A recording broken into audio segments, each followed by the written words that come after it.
O podcast Além da Capa é apresentado pela FAM, Faculdade de Americana. Faculdade é FAM, o momento é agora. O momento é agora. Faculdade é FAM. Acesse fam.br. Atualmente, 45% dos brasileiros não fazem controle do orçamento familiar e metade deles aprenderam sozinhos sobre como administrar as finanças, segundo pesquisa realizada pelo Serviço de Proteção ao Crédito, o SPC Brasil, com a Confederação Nacional de Dirigentes Lojistas. Esse estudo mostra ainda que 8 em cada 10 inadimplentes sofrem com um impacto emocional negativo por conta das finanças. Outras sensações são ansiedade e a dificuldade para dormir. Esses sentimentos podem se manifestar agora em um momento de pandemia que gera insegurança econômica. Sobre esse assunto, nós ouvimos no Liberal no Ar a Márcia Koch, diretora de negócios do Sicredi. Ela conversou com a Thalita Bristotti e o Leonardo Oliveira. Bom dia, Márcia. Márcia, para quem já tinha dívidas antes da pandemia e agora nessa situação onde tem aumentado o desemprego ou até mesmo os funcionários, os trabalhadores que estão tendo redução de salário por conta da medida provisória aprovada no governo, qual é a principal dica que você pode dar para essas pessoas neste momento de crise econômica, né, crise sanitária no país? Então, assim, nós como instituição financeira, que a gente já trabalha planejamento e educação financeira, tendo ela como uma prioridade aí para as famílias nesse momento delicado também, a gente vai passar algumas dicas, né, Thalita, simples, mas que nesse momento vão auxiliar muitas famílias aí no dia a dia. A primeira delas seria anotar os seus gastos e fazer planilhas, seja ela por aplicativo, seja numa folha de papel. É muito importante anotar toda e qualquer despesa do valor que você for gastar por um produto ou serviço diariamente. Nesse momento de crise, outra dica importante é preciso separar os gastos, aqueles que são supérfluos e aqueles que são essenciais. Esse processo ele simplifica muito na hora de cortar o que é desnecessário. E isso, como eu falei anteriormente, pode ser feito até numa folha de papel para ficar um controle mais efetivo. Então, anotar as despesas do dia a dia, anotar o que de fato não pode ser cortado, por exemplo, aluguel, condomínio, mensalidades de serviços contratados, como um colégio, por exemplo, o financiamento do carro, e ainda despesas que não podem ficar de fora, mas que de qualquer forma tem como reduzir. Por exemplo, a conta de luz, a conta do gás, telefone e até as compras do supermercado. Já as despesas que devem ser cortadas na crise, podem ser cortadas, são gastos relacionados aí a estilo de vida, lazer, restaurantes e compras. E justamente, né, sobre essa questão dos gastos variáveis, nesse momento que muita gente está em casa fazendo home office, a gente está sendo bombardeado por promoções de lojas, né? Então, clique aqui, 50% de desconto na compra de peças. Qual a dica que você dá para a gente evitar de fazer essas compras para tentar aproveitar essas promoções que estão sendo ofertadas durante a pandemia? Esse é um momento muito delicado também, né, Thalita? Então, é necessário uma certa cautela na hora das escolhas. Então, portanto, evite comprar por impulso, que pode piorar ainda mais a situação. Então, essa hora de avaliar se existem coisas que dá para se fazer, que dá para abrir mão nesse momento delicado. Por exemplo, reduzir essas compras por impulso, renegociar contratos de telefone e TV, entre outros. Agora é a hora mais do que nunca de pesquisar preços, ter cuidado também, é um alerta que o Crédito também faz, e demais instituições financeiras com golpes. Sempre que há um aumento aí sazonal de transações eletrônicas, cresce também o número de oportunidades querendo lesar as pessoas. Então, é um momento de muito, muito cuidado nesse sentido. Outra dica importante é renegociar as dívidas e contratos.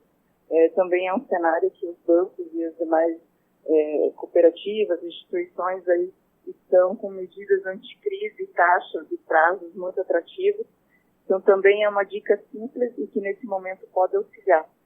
Então, tentar também renegociar dívidas ou rever contratos, como o caso do aluguel, por exemplo, financiamento da casa, para tentar reduzir o impacto no orçamento familiar nesse primeiro momento.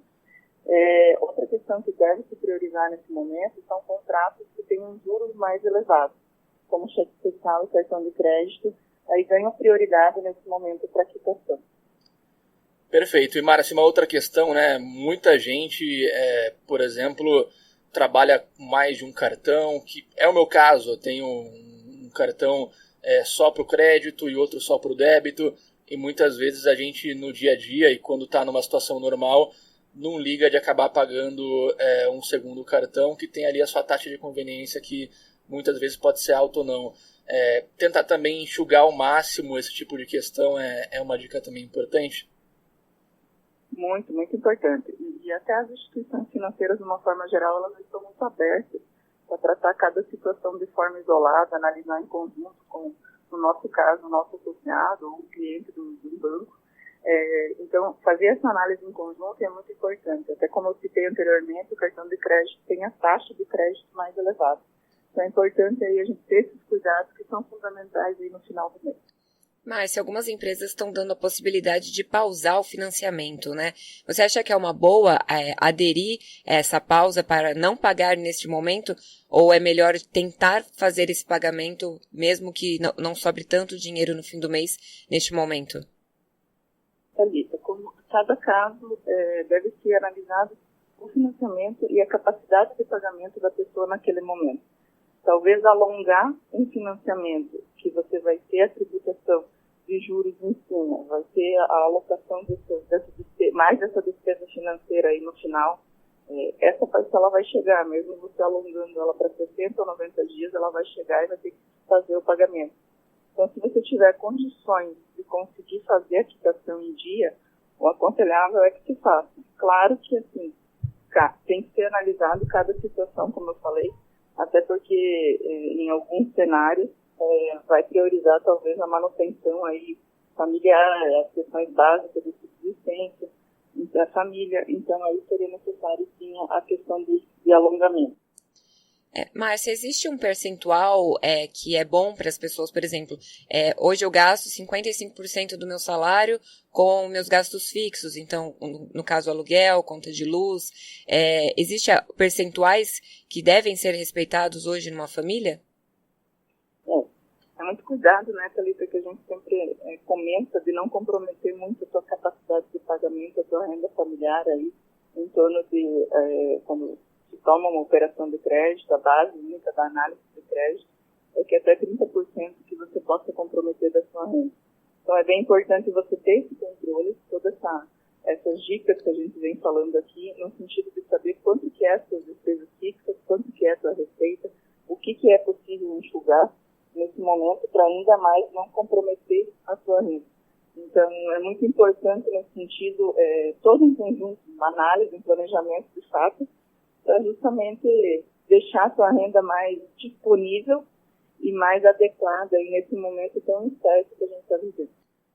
E no caso do trabalhador que segue no mercado de trabalho e, por enquanto, a sua situação não foi modificada com a pandemia, pelo menos financeiramente falando, e ele tem, de repente, uma dívida, um financiamento de uma televisão, por exemplo, né, em lá 8, 10 vezes, se a pessoa tem o dinheiro guardado, é aconselhável, de certa forma, eu adiantar e pagar esse financiamento mais curto, mais barato à vista, para evitar lá na frente ter problemas, ou não necessariamente seria uma decisão correta? Não, Leonardo, eu acho que é sempre o ideal que toda pessoa tenha uma reserva financeira. Até ontem a gente estava apurando uma informação que tem crescido muito, a gente percebe até pelos créditos também, os números de depósitos vêm aumentando principalmente no produto poupante. Então é fundamental que toda pessoa tenha sua reserva financeira, até justamente porque essa situação ainda está muito indefinida e nós não sabemos ainda o que está por frente. Então o ideal é que está adequado no seu planejamento financeiro, que você consiga pagar essa parcela, o ideal é que você deixe a sua reserva para algum momento de extrema emergência e que você continue pagando ela da forma que vem fazendo. E Márcia, justamente sobre essa questão da reserva de emergência, esse é o momento para começar a fazer essa reserva? Também, se tiver condições, com certeza. Eu acho que isso é uma questão que no brasileiro ainda, a cultura nossa nesse sentido, são muito que vem se modificando também ao longo do período, mas é muito importante sim. Até num momento como esse, a gente vê a relevância de ter uma reserva financeira para cobrir qualquer questão aí, seja ela de saúde ou até um período aí sem sem trabalho para ter a sua subsistência. E a poupança, nesse momento, seria o melhor lugar para colocar o dinheiro?